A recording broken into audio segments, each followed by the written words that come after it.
Good morning प्यारे बच्चों, फिर से स्वागत है एक बार आपके और हमारे इस छोटे से चैनल काइनेटिक एकेडमी में। बेटा आज जो है नया चैप्टर शुरू हुआ है और नया चैप्टर है स्थिर वैद्युत विभव तथा धारिता। ठीक, इलेक्ट्रोस्टैटिक पोटेंशियल एंड कैपेसिटेंस। तो इसको समझते हैं। अपना कॉपी पेन निकाल लीजिए और नोट्स बनाने शुरू कीजिए। आज बेसिक रहेगा, बिल्कुल बेसिक रहेगा। मैं चाहता हूं कि पहले एक बार आप ये समझ लें कि ये वैद्युत विभव और धारिता है क्या। तो आज हम केवल वैद्युत विभव और विभवांतर की बात करेंगे, ठीक है। धारिता को बाद में ले लेंगे। तो पहले इसे समझ लेते हैं, इसका बेसिक। देखो बच्चों, यदि हमारे पास कोई दो बर्तन है बेटा, कोई दो बर्तन है,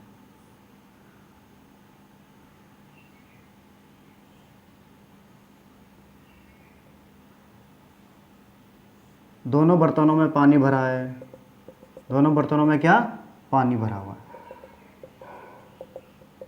ठीक, अगर हम इसको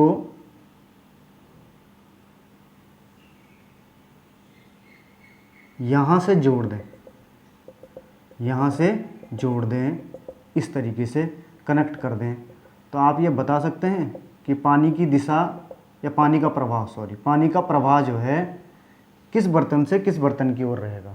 पानी का प्रवाह किस बर्तन से, आप सोचोगे जिस बर्तन में ज़्यादा पानी है वहाँ से कम पानी की ओर जाएगा, है ना। आप ये सोचोगे। ऐसे ही क्या है, मान लिया कोई यहाँ पे एक ये वस्तु A है और एक वस्तु B है,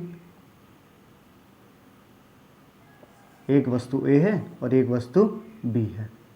ये इसकी उष्मा है, उष्मा की बात की है मैंने, है ना। यहाँ पे बात की है, जल की बात की है, और यहाँ पे मैं उष्मा की बात कर रहा हूँ, उष्मा की बात कर रहा हूँ। इसको हम मान लेते हैं, चलो हमने 50 जूल मान ली, 50 जूल मान ली, ठीक। और इसमें है 30 जूल, इसकी 30 जूल हमने उष्मा मान ली। अब इसमें हमारे पास ज़्यादा है उष्मा, इसमें कम है उष्मा। यहाँ पे हमें पानी, बर्तन थोड़ा बड़ा दिखाई दे रहा है, पानी भी थोड़ा ज़्यादा दिखाई दे रहा है, इसमें थोड़ा बर्तन, इसमें कम पानी दिखाई दे रहा है। आप ये बता सकते हो कि इसमें उष्मा का प्रवाह किधर को रहेगा और इसमें जल का प्रवाह किधर को रहेगा। बिल्कुल बता दोगे आप, है ना। अधिक जल है तो ये कम जल की तरफ जाएगा, यहाँ अधिक उष्मा है तो ये कम उष्मा की तरफ जाएगी। क्या ऐसा है बेटा? ऐसा बिल्कुल गलत है। यदि आप ऐसा सोचते हो तो ये बिल्कुल क्या है, गलत है। गलत इसलिए है क्योंकि जल का जो प्रवाह है वो किसके कारण होता है? दाब के कारण होता है। वो किसके कारण होता है? जल का प्रवाह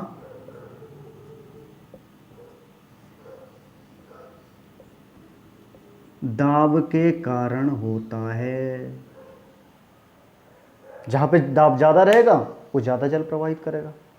जहां पे जिस वस्तु के तल पे ज्यादा दाब रहेगा, ठीक है, वो क्या करेगा? अधिक जल को प्रवाह करेगा, अधिक जल का प्रवाह करेगा, ठीक है। ऐसे ही क्या है, इन दोनों वस्तुओं में से जिसका टेम्परेचर ज्यादा रहेगा, जिसका टेम्परेचर ज्यादा रहेगा, उस वस्तु से उष्मा कम टेम्परेचर वाली वस्तु में जाएगी। इसका मतलब क्या है कि जल का प्रवाह किस पे आधारित, जल का प्रवाह किस पे निर्भर करता है?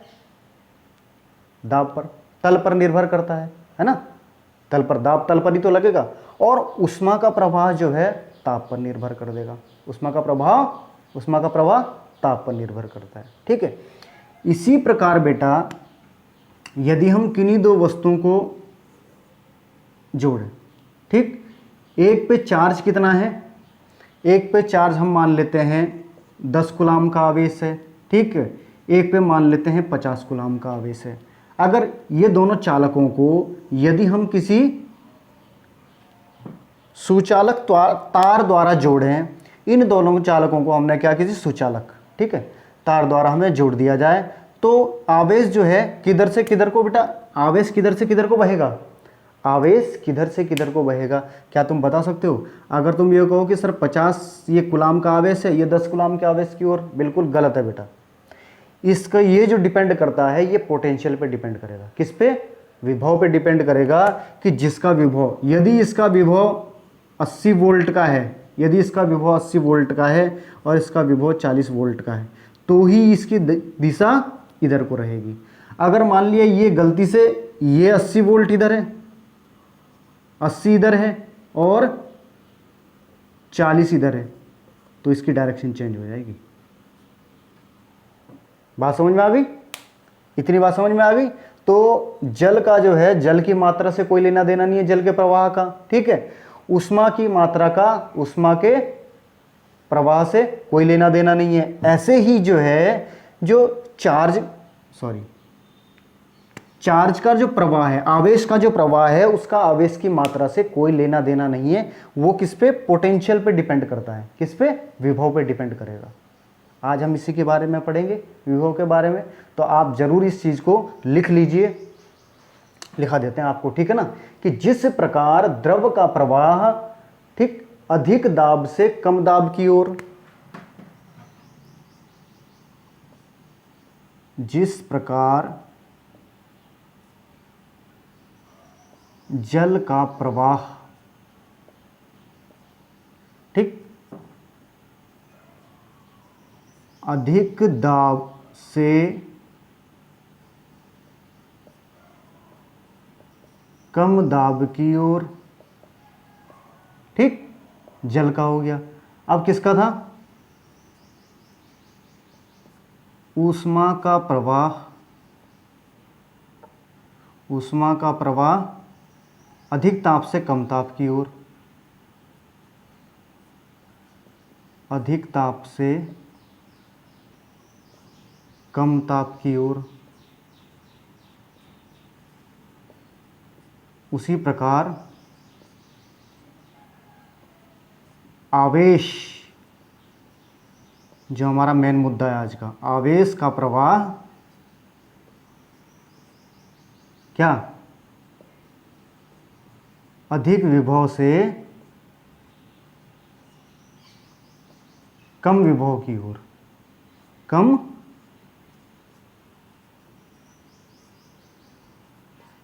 विभव की ओर रहेगा,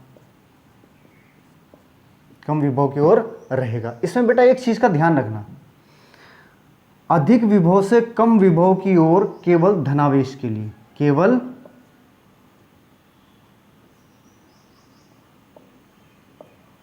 धनावेश के लिए है, ठीक। और कम विभव से अधिक विभव की ओर ऐसा भी होगा केवल ऋणावेश में। किसमें? केवल ऋणावेश में,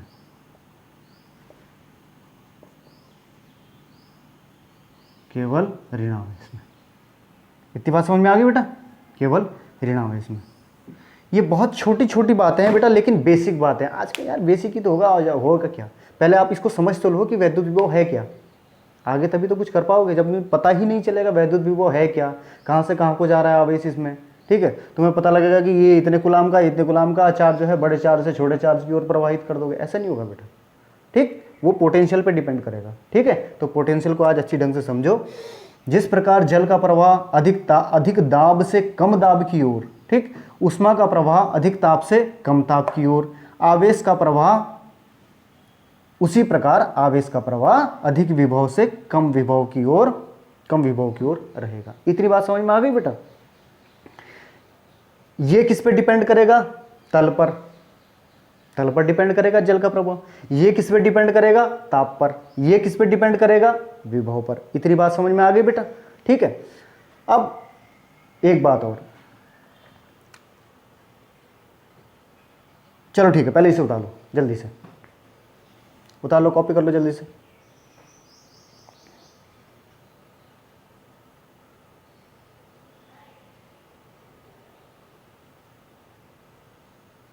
उतार लिया? बिल्कुल उतार लिया होगा, बिल्कुल आपने। बहुत अच्छे बच्चे हैं, बहुत मेहनती हैं, कहने के बावजूद भी कुछ नहीं करते हैं, है ना। चलो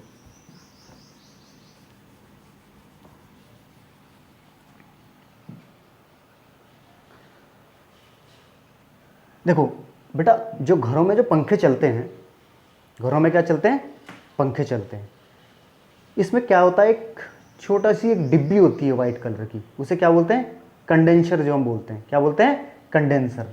ठीक है, अभी उसके बारे में थोड़ी सी बेसिक बात कर लेते हैं, बाकी तो हम बाद में करेंगे। उसका मैंने पहले बता दिया, तो धारिता के बारे में बाद में करेंगे, अभी केवल हम उसके भी नहीं, चलो हम संधारित्र के बारे में। ठीक, संधारित्र क्या है बेटा, किसी वस्तु को जब लगातार कंटिन्यू चार्ज दिया जाता है, किसी वस्तु को जब हम कंटिन्यू चार्ज देते हैं, ठीक है, तो उस वस्तु में जो है उस चार्ज को क्या करने के लिए, स्टोर करने के लिए, उसमें उस वस्तु को क्या होती है, उसे स्टोर करने की ज़रूरत होती है, ताकि कभी जब कम ज़्यादा फ्लक्चुएशन हो तो उस फ्लक्चुएशन को क्या कर ले, कंट्रोल कर लेता है वो। ठीक, तो जब हम किसी वस्तु को निरंतर जो है चार्ज देते हैं तो उस वस्तु को जो है उसे स्टोर करने की ज़रूरत पड़ती है। तो जो वो स्टोर करने के लिए जो वो युक्ति काम में लाई जाती है उसे क्या बोलते हैं, हम संधारित्र बोलते हैं। क्या बोलते हैं उसे, संधारित्र बोलते हैं। तो लिखो, यदि किसी वस्तु को, यदि, ये पता होना चाहिए बेटा आपको, यदि किसी वस्तु को निरंतर, निरंतर लिख दो या लगातार लिख दो, निरंतर आवेश दिया जाए,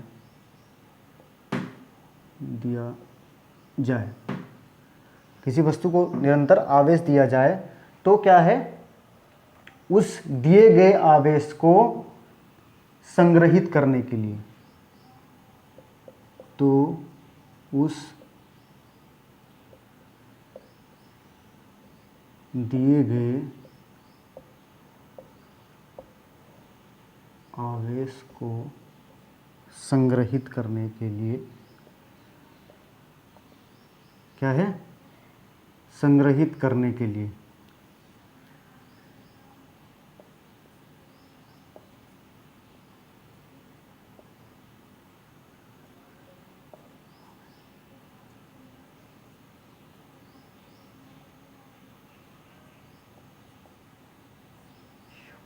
हमें जिस युक्ति की आवश्यकता होती है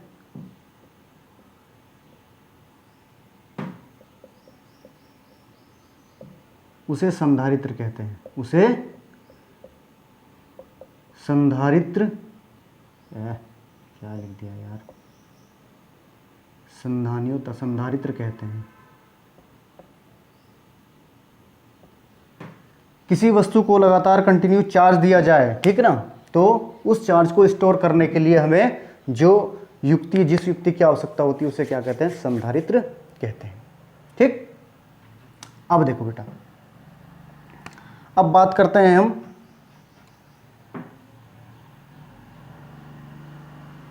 स्थिर वैद्युत विभव की। स्थिर वैद्युत विभव की बात करते हैं, ठीक है, इलेक्ट्रोस्टैटिक पोटेंशियल की। ये हमारे पास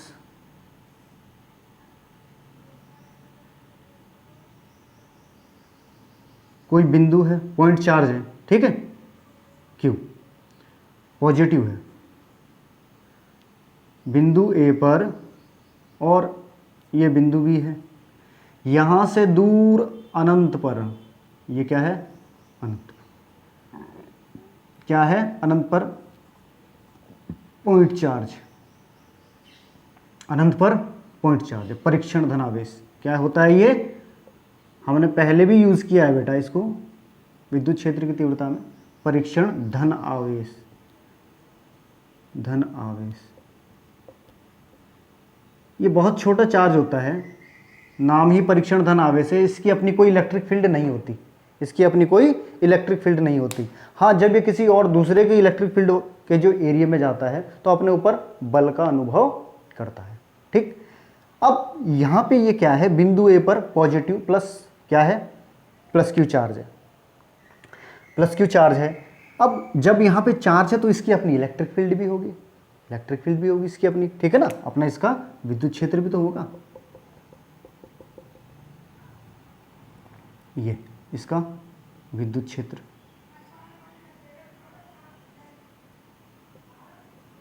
इसका अपना विद्युत क्षेत्र भी होगा, ठीक है। ये जो हमारा चार्ज टेस्ट चार्ज है, ये जो हमारा जो टेस्ट चार्ज है, यदि हम इसको यहाँ से और इस वैद्युत क्षेत्र के भीतर किसी बिंदु तक लाया जाए, ठीक, इस पॉजिटिव चार्ज जो यहाँ पे ये जो Q है, इसके वैद्युत क्षेत्र में लाया जाए तो हमें कुछ कार्य करना पड़ेगा। कार्य इसलिए करना पड़ेगा बेटा क्योंकि ये भी पॉजिटिव चार्ज होता है, ये भी तो पॉजिटिव होता है, परीक्षण धनावेश लिखा हुआ है, और ये भी पॉजिटिव चार्ज है। पॉजिटिव चार्ज को क्या करेगा, प्रतिकर्षित करेगा, रिपेल करेगा पॉजिटिव चार्ज को, ठीक। तो इस प्रतिकर्षण बल के विरुद्ध जो है इसे कुछ कार्य करना पड़ेगा ना, ठीक है। तो अनंत से परीक्षण धन आवेश को इस वैद्युत क्षेत्र के भीतर किसी बिंदु तक लाने में किया गया कार्य, एकांक आवेश द्वारा लाने में किया गया कार्य क्या कहलाता है, स्थिर वैद्युत विभव कहलाता है। एक मिनट बेटा, एक मिनट।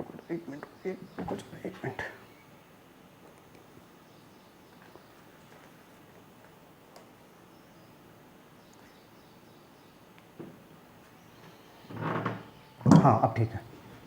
हाँ तो क्या बता रहा था मैं, किसी धन परीक्षण आवेश को अनंत से वैद्युत क्षेत्र के भीतर किसी बिंदु तक, है ना, लाने में, लिखो, किसी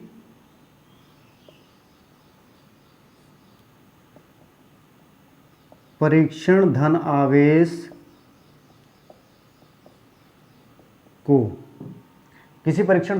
को अनंत से वैद्युत क्षेत्र,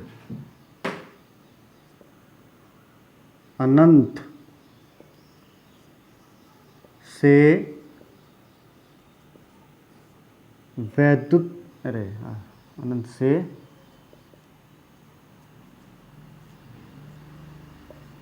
वैद्युत क्षेत्र के भीतर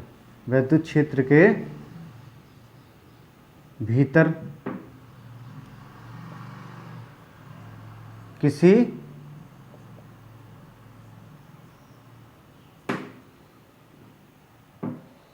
ज़्यादा खुला हो गया, चलो कोई बात नहीं।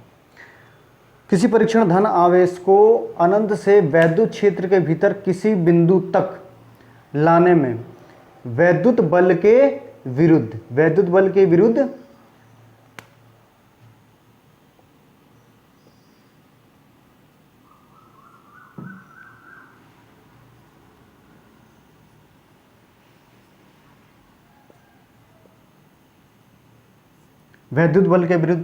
बाह्य स्रोत द्वारा ही तो है बेटा, जब ये कोई तो है जो इसे लेकर आएगा, ठीक है ना, बाह्य स्रोत द्वारा, ठीक है, किया गया प्रति एकांक आवेश पर किया गया कार्य, बल के विरुद्ध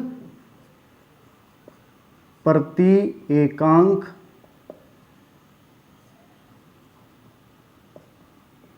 आवेश पर किया गया कार्य, प्रति एकांक आवेश पर किया गया कार्य क्या कहलाता है, उस बिंदु पर वैद्युत विभव कहलाता है। समझ में आ गया बेटा, उस बिंदु पर वैद्युत विभव कहलाता है, वैद्युत विभव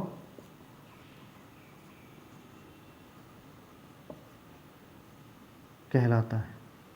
उठा लीजिए, उस बिंदु पर क्या कहलाता है, वैद्युत विभव कहलाता है।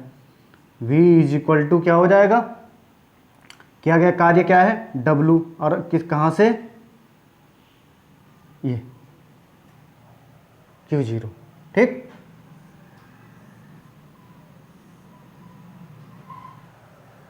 देखो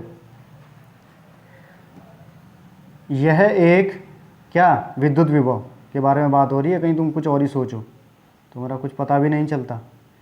यह एक क्या है, अदिश राशि है, स्केलर क्वांटिटी है बेटा, ये अदिश राशि है। नंबर 2, इसे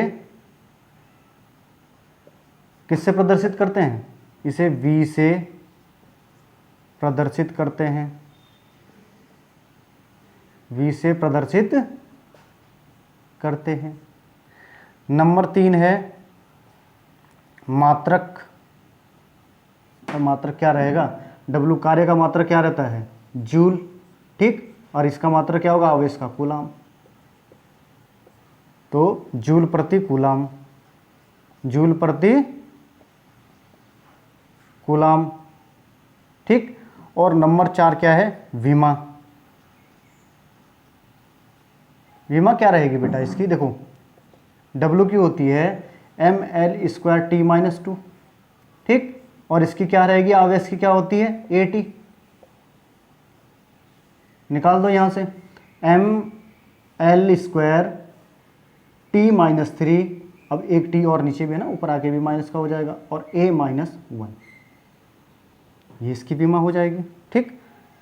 ml² t-3 और A-1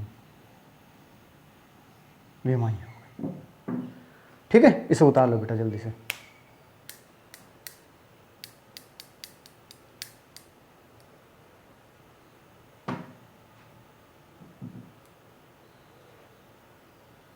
जल्दी से उतार लीजिए। साफ साफ नज़र तो आ रहा है ना? ये साफ साफ नज़र आ रहा है, नहीं आ रहा है? हाँ ठीक है। चलो अब बात करते हैं बेटा विभवांतर की।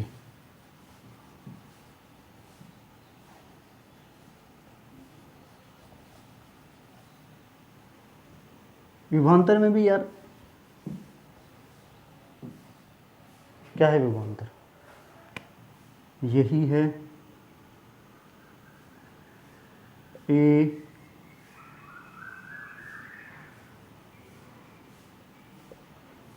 है प्लस Q चार्ज हो गया, ठीक। ये कोई B पॉइंट है और ये अनंत पे परीक्षण धनावेश रखा हुआ है, ठीक है।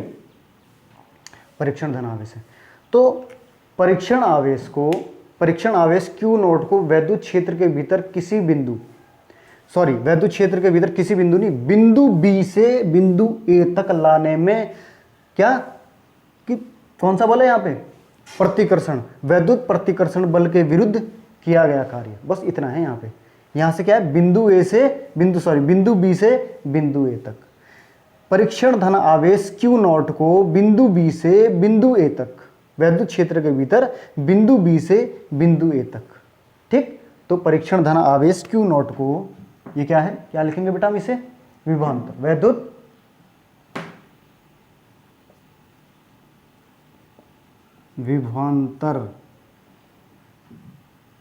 वैद्युत क्षेत्र के भीतर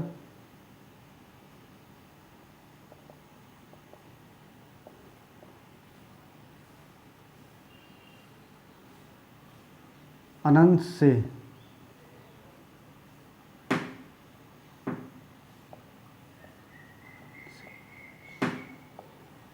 आवेश Q0 को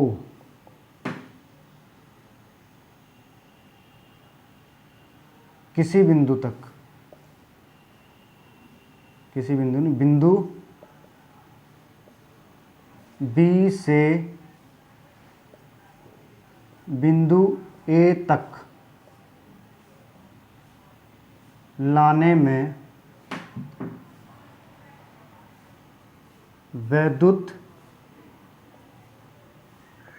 प्रतिकर्षण बल के विरुद्ध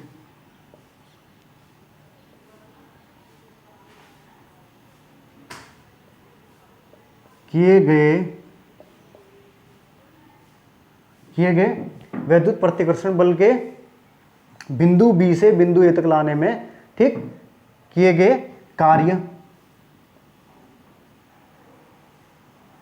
कार्य W तथा आवेश Q0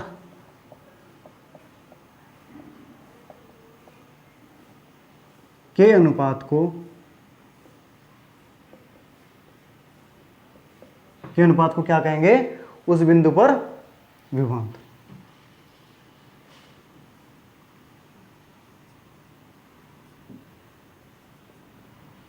उस बिंदु पर नहीं,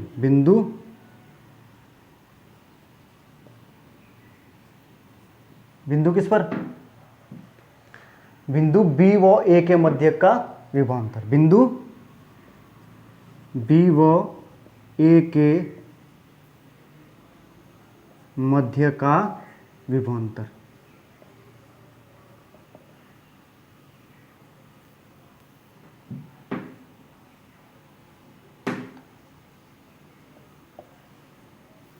कहते हैं वैद्युत क्षेत्र के भीतर अनंत से, वैद्युत क्षेत्र के भीतर अनंत से, ठीक है, बिंदु बी से ये परीक्षण धन आवेश को, परीक्षण धन आवेश को, हाँ, आवेश क्यू नॉट बिंदु बी से बिंदु ए तक लाने में वैद्युत प्रतिकर्षण बल के विरुद्ध, वैद्युत प्रतिकर्षण बल तो बेटा रहेगा ही रहेगा, ठीक है, क्योंकि तुम्हें पता है अच्छी तरह से कि ये क्या है, पॉजिटिव चार्ज है और वो भी पॉजिटिव चार्ज है, प्रतिकर्षण बल लगेगा। वैद्युत प्रतिकर्षण बल के विरुद्ध किए गए कार्य W तथा आवेश Q नोट के अनुपात को क्या कहेंगे?